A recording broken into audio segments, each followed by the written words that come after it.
Pinay nga estudyante ang gitanyagan ug mukapin 29 milyones pesos nga scholarship aron makatungha sa kolehiyo sa abroad. Ato siyang ibida pinagi sa report ni Mark Reggie Abella.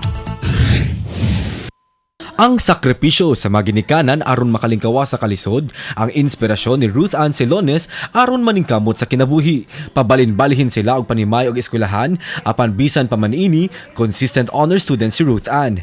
Aktibo usab siya sa mga extracurricular activities. Gani, napili siyang representante sa atong nasod sa usa ka international conference.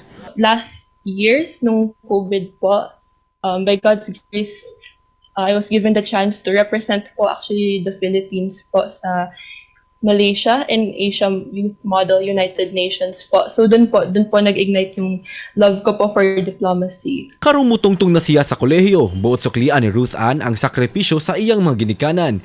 Gitambagan siya sa iyang class advisor nga mo-apply og mga scholarship ug sa mga 5 ka universidad nga iyang gi-applyan, nakapasar siya tanan. Gani, adunay 29 milyones pesos nga gitanyag alang kaniya aron makatungha sa gawas sa nasod. Buot-unta ni Ruth Ann nga mag-international relations sa Oral Roberts University sa Oklahoma, USA. After po 4 years, gusto ko po pumasok sa law school so I can focus on international law. Gusto ko po kasi mag-aral po ng diplomacy, protocol, yung mga ganun po, ambassador, that kind of thing po. Yan ang Pinoy, gipamatud-an niya nga bisan pa man sa kalisdanan sa kinabuhi, posible gayod nga matuman ang tanan kung adunay igong pagsalig sa kaugalingon. Kauban si Clans Gabutin, Mark Reggie Abella. GMA Regional TV Live.